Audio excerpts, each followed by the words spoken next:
Hey, it's Zane here, and happy Tuesday to you, wherever you may be. Fantastic start to the morning for me. Worked up a cracking sweat this morning. Fantastic cardio session on the bike, but feeling really good, and just about to go and walk my little doggies in amongst the trees here down at the park. But look, this morning I wanted to share some thoughts with you. As I was deep in the trenches this morning, training, I was thinking to myself, why is it that so many people who want to be healthy and well and fit and feel good in their physical body, why they fail? And what I've come to realize is that it really is not rocket science. In my mind, there are really only two reasons why people fail to reach their health and wellness goals. And I want to share with you just some thoughts around these two key reasons today. But reason number one is they're confused.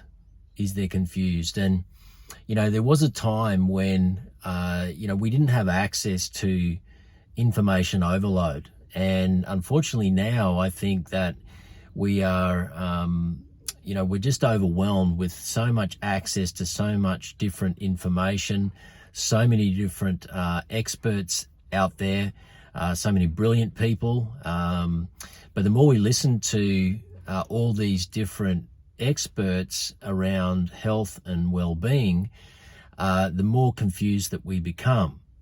And the reason I say that is because, every single person that you listen to, if you spend long enough listening to them, you tend to realize that they focus on one particular direction, one particular pathway. And it could be, for example, in terms of diet. There's experts out there that advocate being vegan. There's those that advocate being vegetarian. There are those that advocate, keto diets, paleo diets.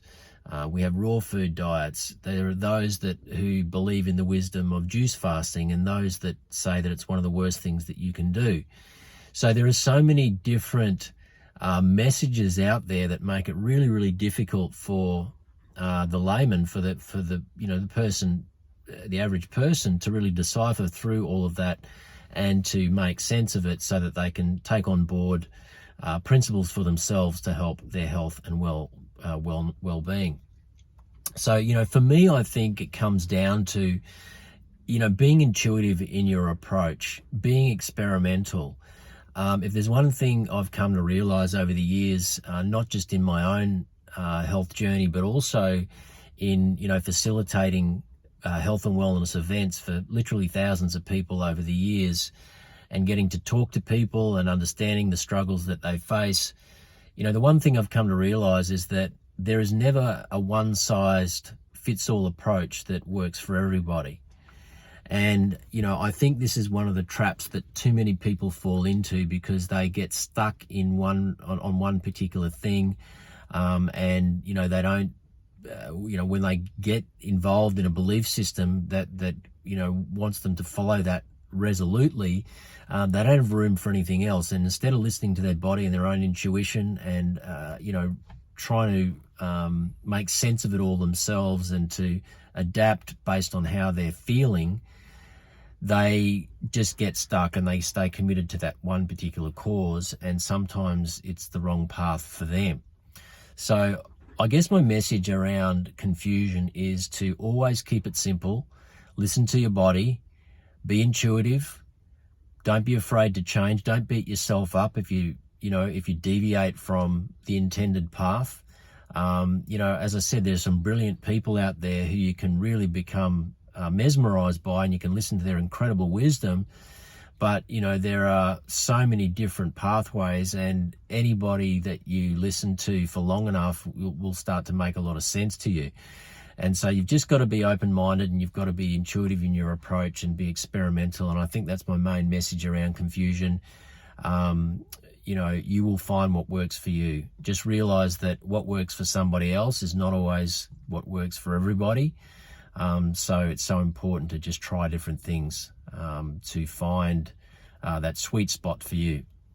Now, reason number two is that they're not committed. Now, this is a big one, because particularly when it comes to, our physical body and staying active, and staying physically fit, feeling good, looking good, all of those kinds of things, the older we get, the harder it gets. And there are lots of different reasons for that. There are shifts in our system biochemically that take place. We have hormonal changes, particularly women. Our metabolism starts to slow down.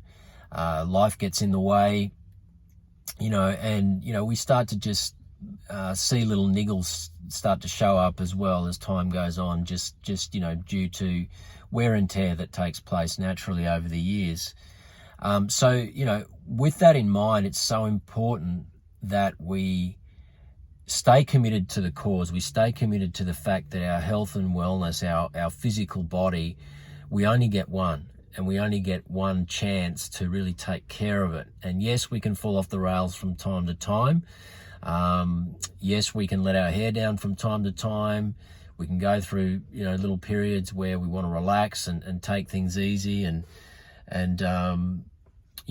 just enjoy life. And that's cool. And nobody loves doing that more than me.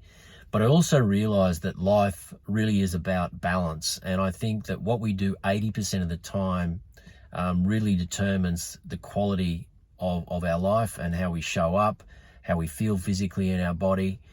And so I think that, what's the problem these days is that people have become absolutely addicted to comfort. And, unfortunately, we've forgotten what it's like to earn those, those little rewards, those life's pleasures, and for me, if you want to sit all day on the couch and watch Netflix and binge for a day, I love to do that from time to time. But for me, it's something that you shouldn't make a habit of. It's something that you should subconsciously be aware that it's something that you earn by, doing all of the right things 80% of the time in your physical body. So commitment is so important. Momentum is important. I think the key to commitment is momentum. Now, the way we create momentum is by taking baby steps and doing them consistently. Repetition is the mother of skill. As we know, the more we do things, the more they become second nature, the better we get at them. And the more that we start to miss them when we deprive ourselves of them. And I know for myself that if I don't get up first thing in the morning at 5:30 in the morning and move my body and get physically active for at least 1 hour every single day, then my day doesn't feel the same. So for me, it's become second nature. It's something I don't even have to negotiate with myself with. I don't have to think about. But it is something that it gets easier as time goes on because it just becomes habitual. So if you're not committed, if you're feeling apathetic, if you're feeling like you're getting on a bit in life and there aren't enough reasons for you to take care of your body, I just implore you to consider the fact that you only get one shot. And most people don't give their physical body and their health and wellness the priority it deserves until it's too late. And I don't know about you, but we don't want to get into our 60s and 70s and even beyond that and start to be totally immobile.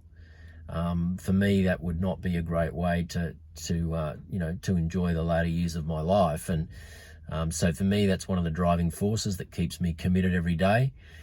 So you need to find what works for you, that just compels you to get outside, to move, to stay active, to realize that your body is a temple. You need to take care of it, and you need to do all the right things. And a little bit each day goes a long way. Choose a level you can stay consistent with, and just rinse and repeat and do that day after day, and just mix things up when you can, however you can, that works for you. So a bit of a rant this morning, but I couldn't help but to just download those thoughts. The two reasons people fail with their health and wellness goals: number one is they're confused, and number two is they're not committed. So we need to start simplifying things and to be intuitive in our approach, and we'll go a long way to getting there. That's my message today. Hope you have a fantastic day. Melbourne Cup Day actually in Australia. enjoy your day. Thanks for watching. This is Zane signing out. I'll see you in the next video. Bye for now.